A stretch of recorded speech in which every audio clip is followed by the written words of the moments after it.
Not gonna lie, I'm a little nervous. I read the reports, I saw the commentary on it, and I'm a little nervous.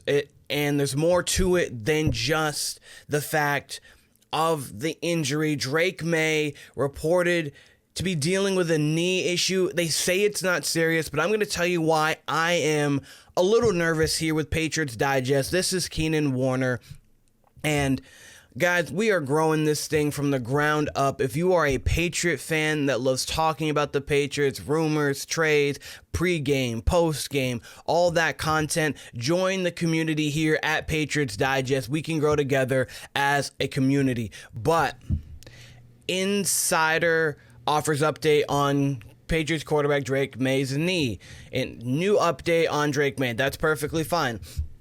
Ahead of week 7, when they're going over to London to see the Jacksonville Jaguars, some concern about the rookie quarterback. What's that concern? As you guys have probably seen, he's listed on the injury report with a knee injury, and it's also reportedly undergone an MRI. I understand it's the NFL. I understand in professional sports, MRIs aren't crazy to go through. People go through MRIs, but you go through an MRI to see if there's structural damage around the knee. If there was no worry about that, then they wouldn't even need to go to the MRI. So that in itself is concerning. When you hear medical things like x-rays, MRIs, things like that, you get a little nervous because that means there is a chance that that could be an injury you need to watch for. With these reports, the team is not concerned about the injury. Of course, the team is not going to be concerned because they don't want to express concern in this case, but I'm a little concerned. And here's why. He's only played 1 week. And this Drake Maye guy, I like him.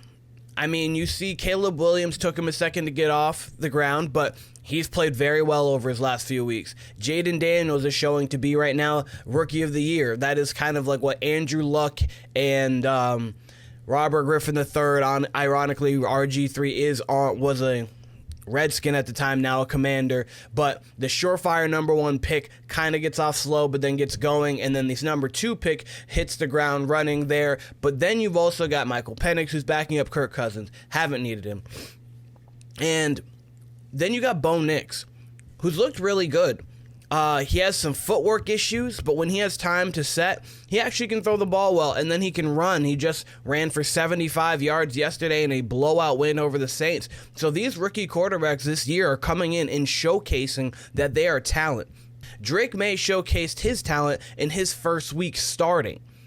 3 touchdowns, over 240 yards. I understand there was the 2 picks. One of them was one of them was really bad. But he's still showcasing the talent in the game that he has.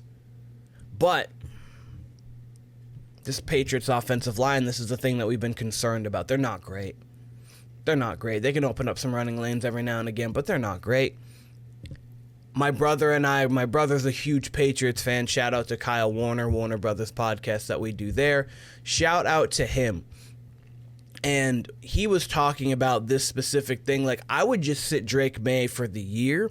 And it's not because we don't believe in him. It's because we believe he's the future. And if he is the future, we don't want to put the future in harm's way when we know we're not going anywhere. And I don't disagree with that. I understand the allure of putting him in and seeing what he's got. And I like the fact that we get to see what our future looks like. But at the same time, if it's truly our future, I wouldn't mind protecting it.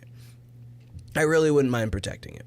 So I'm a little nervous about this knee. Majors obviously made his first career start last week. Good, the 2 interceptions, as I mentioned, strong performance. He did have some poise and confidence despite making the early mistakes. A lot of those quarterbacks, when you make early mistakes, it gets into your head. He was able to kind of say, nah, for that, I'm going to actually continue to play my game, trust my coaches, my players, and my preparation that I had all week. And then he was sacked 4 times. He rushed for 38, but sacked 4 times. That can't be something that's continuing. If he's sacked 4 to 5 times a week, he's on pace for 64 plus sacks a year. That can't happen. That can't happen at all. This Patriot offensive line is what I'm nervous about with this knee, because if it's already week 1 and he's dealing with some ailment, as every player is kind of after thing, but really true MRI ailment, there's things to be concerned about. There are things to be concerned about.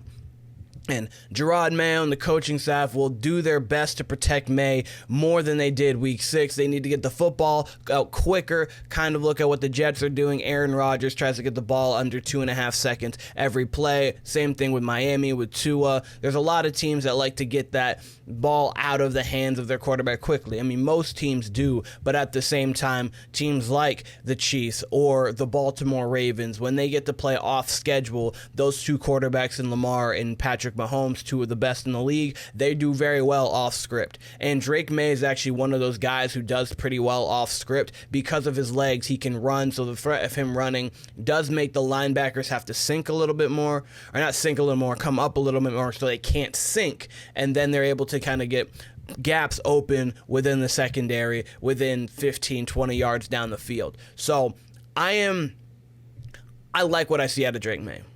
I like the process, I like the prospect, I like the future with Drake Maye.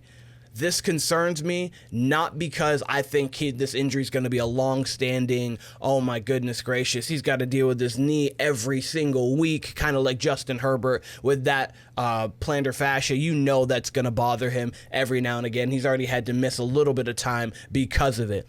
But I'm worried because this just seems like it's foreshadowing something that could happen because this Patriots line is not good. And I'm scared of it.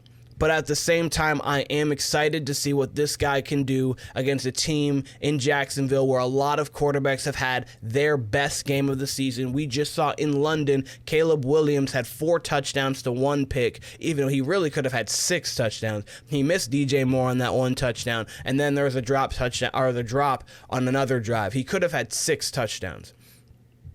I'm excited to see what Drake Maye can do against this team because this is a team that you can get yourself rolling against. I understand it's a London game. I understand that these things, that can make your preparation different, and that the Jacksonville Jaguars have been sitting over there in London and that's kind of their home stadium and blah, blah, blah. It doesn't really matter. Drake Maye has the possibility. He has enough people who can get open with their quickness. We need a number 1, but he's got enough people that if you can scheme him open, they can make some plays.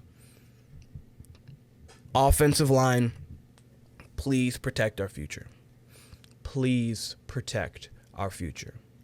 Let me know in the comments here. Are you concerned about Drake Maye's possible knee injury? Are you concerned about the prospect and the idea that he could get injured moving forward because of this offensive line? And would you guys have inserted him into the starting lineup this season? But this has been Patriots Digest with Keenan Warner. I appreciate all of you guys, and I will see all of you very soon.